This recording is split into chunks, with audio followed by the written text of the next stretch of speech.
अस्सलाम वालेकुम, आप देख रहे हैं मेरा YouTube channel the capture in. Video में आगे बढ़ने से पहले आपसे सिर्फ इतनी गुजारिश है कि चैनल को लाजमी सब्सक्राइब कर लें।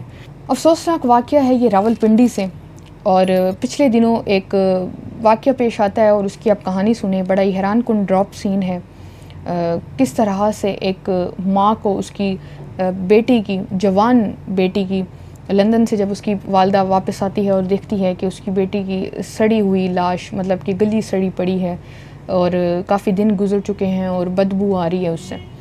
कहानी मैं आपको आगे चल के बताती हूँ, लेकिन इन कहानियों को पढ़ते हुए और इनको बयान करते हुए काफ़ी हैरानगी भी होती है और साथ साथ तकलीफ़ भी होती है कि हम इंसान पता नहीं वक्त के साथ साथ कैसे सफ़ाक होते जा रहे हैं, हमें एहसास ख़त्म होता जा रहा है। अच्छा, मैं कहानी की तरफ आती हूँ तो ये एक ख़ातून है जिसके 2 या 3 बेटे हैं और 2 बेटियाँ हैं। एक बेटी का नाम खतीजा है, दूसरी का नाम फहमीदा है, और बेटे हैं एक आबिद हुसैन है और एक दूसरा बेटा है महबूब है और एक और बेटा। अब होता कुछ इस तरह से है कि ये ख़ातून अपने एक बेटे के पास लंदन चली जाती है, जो इसका एक बेटा लंदन में रहता है महबूब, और जब वापस आती है और फ़ोन पे बात भी करती है अपनी बेटी फहमीदा से। अब ये जो खतीजा है शायद इसकी भी शादी हो चुकी है मेरे ख़्याल से, और जो फहमीदा है इसकी भी शादी हुई थी लेकिन डाइवोर्स हो चुकी थी, तो ये अपनी अब वालदा के पास रहती है। अब ये फहमीदा और इसका जो भाई है आबिद हुसैन, ये अपने आबिद हुसैन ऊपर वाले फ्लोर पे ऊपर मंजिला रहता है और नीचे वाली मंजिल में ये फहमीदा रहती है जिसकी डिवोर्स हो चुकी है और इसकी जो देखभाल है इसकी वालदा कर रही है। इसका एक अपना आउटलेट भी होता है छोटा सा, जो ये चला रही होती है अपना गुजर बसर करने के लिए। अच्छा, अब होता कुछ इस तरह से कि वालदा जब लंदन जाती है, लंदन से वापस आ रही होती है, तो फ़ोन पे इसकी बात होती है इसकी बेटी फहमीदा से, और ये बड़ी खुश होती है और अपनी बेटी से ज़्यादा प्यार करती है फहमीदा से। उसकी एक तो डाइवोर्स हो चुकी होती है और कुछ इस वजह से भी कि मेरी बेटी कुछ ज़्यादा एक तकलीफ़ों से और एक ऐसे वक्त से गुजर रही है। अपनी बेटी को वो कहती है कि जब मैं वापस आऊँगी, इनका पासपोर्ट बन चुका होता है, तो हम मिल के उम्र की अदायगी के लिए जाएंगे, तुम्हारा भाई आबिद हुसैन भी और मैं भी और तुम फहमीदा भी, अपनी बेटी को कहती है। अच्छा, अब ये खातून जो हैं ये लंदन से आ जाती हैं वापस, लेकिन होता कुछ इस तरह से है कि इस खातून को एयरपोर्ट पे इसकी सारे बच्चे लेने आते हैं, खतीजा भी, आबिद हुसैन भी और बाकी बच्चे भी, लेकिन ये बेटी नहीं आती, फहमीदा नहीं आती इस खातून को लेने के लिए। तो वालदा बड़ी परेशान होती है इसकी कि भाई मेरी बेटी मुझसे मिलने के लिए नहीं आई, मुझे एयरपोर्ट पे रिसीव करने के लिए नहीं आई। ये अपने बेटे से, आबिद हुसैन से पूछती है कि तुम तो ऊपर मंजिला ऊपर रहते हो, तुम्हें तो मालूम होगा कि आखिर वो क्यों नहीं आई, क्या वजह है।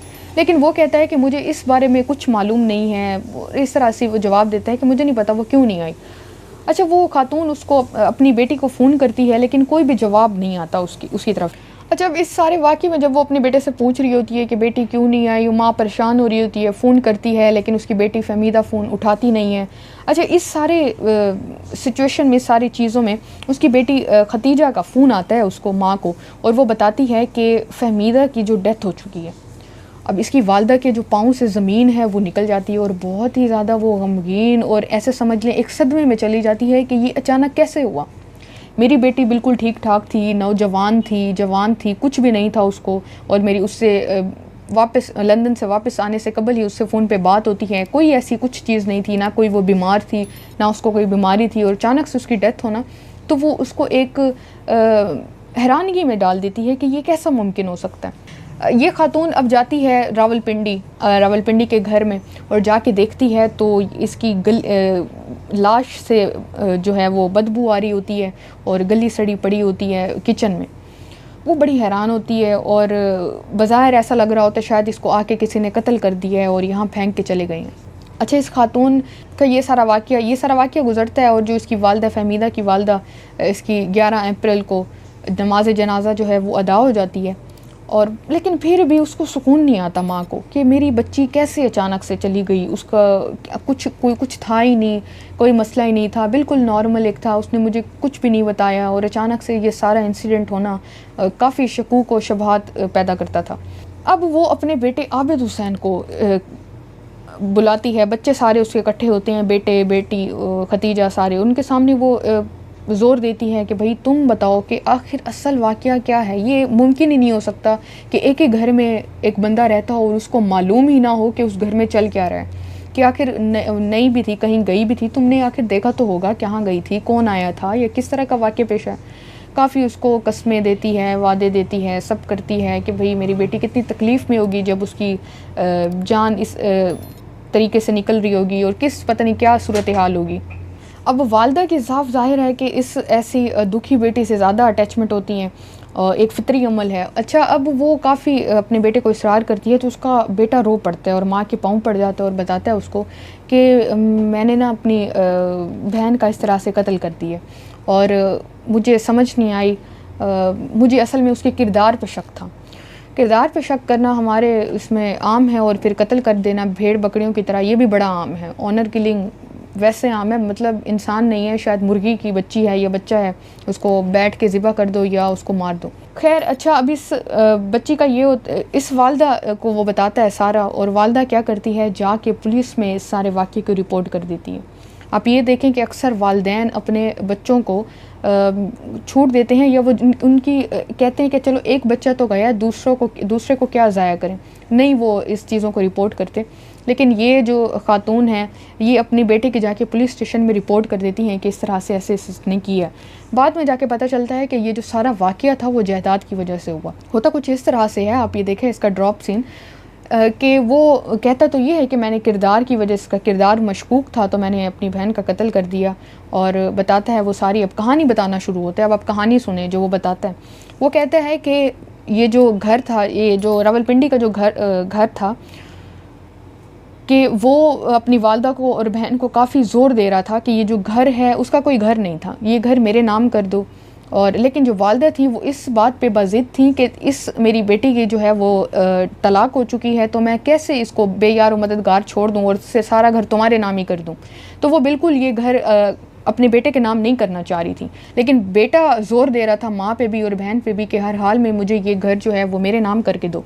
अब होता फिर यूँ है कि वो अपनी एक जायदाद को वो करने के लिए बहन का कत्ल कर देता है और बताता है कि मेरी ये कोशिश थी कि मैं किसी तरह से इसकी जो लाश है उसको जाके ठिकाने लगाऊं, लेकिन मैंने ये सोचा कि अगर मैं जाता हूं तो मैं सीसीटीवी कैमरे में भी रिकॉर्ड हो जाऊंगा और चीज़ें ज़्यादा एक ख़राब हो जाएंगी। तो मैंने इसको जो अपनी बहन की जो लाश है उसको घसीट के किचन में उसने डाल दिया और ऐसे कहानी का रुख देने की कोशिश की कि कोई आया और आके कत्ल करके चला गया। इस मुलजिम को जो है वो गिरफ़्तार कर लिया गया है, आबिद हुसैन को, और इसकी वालदा जो हैं वो काफ़ी सदमे में है और गम में है। आप सोचें कि एक ही वक्त में दो औलादों को खो देना कोई आसान काम नहीं है। अच्छा, अब इस सारे वाक़े में इस आबिद हुसैन की बीवी भी शामिल है, इसका साला भी शामिल है, इसकी सास भी शामिल है। जब ये सारा कत्ल होता है, इस अपनी बहन को वो कत्ल कर रहा होता है, तो उस वक्त घर में मौजूद ये कहा जा रहा है कि इस आबिद हुसैन की सास भी होती है, बीवी भी और साला भी, और ये मिल के उस खातून को, उस लड़की को कत्ल करते हैं। ये अफसोसनाक वाक़या है। बस इतनी दुआ है कि हमारे लोगों को कुछ अक्ल और कुछ शऊर आए और इन चीज़ों से अब वो बाहर निकलें और ये जो जुल्म हो रहे हैं इनमें भी कुछ ना कुछ कमी आए, कुछ नहीं काफ़ी कमी आए, बहुत ज़्यादा बढ़ते जा रहे हैं डेली। उम्मीद है आपको वीडियो अच्छी लगी होगी। चैनल को लाजमी सब्सक्राइब कर रहे हैं, अपना फीडबैक लाजमी दीजिएगा कमेंट सेक्शन में। अल्लाह हाफ़िज़।